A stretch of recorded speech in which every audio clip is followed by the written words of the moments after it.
Malawi, Camera.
Yayi ife mama uno tikupatsireni ma update ankulu ameneyu Alfred Gangata, nyamata amene wazunguza pa chigawo chapakati.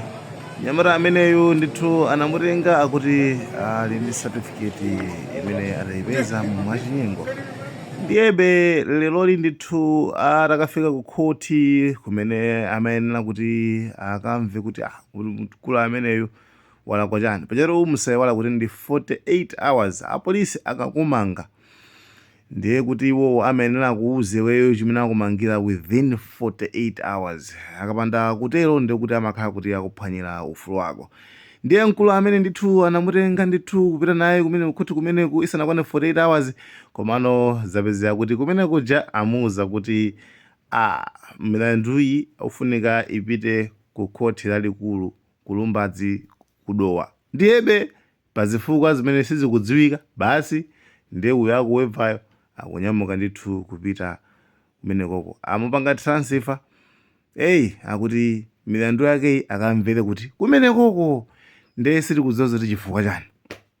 Ndiyebe pokutibe tilipo mpano, ndiyebe chitetezonso ndithu chokhema kumenekoko, ife ndithu ma update onse tikupatsireni tili kudowa konko. Panopa tili munjira, onse atilipi ali munjira. Malawi, Camera.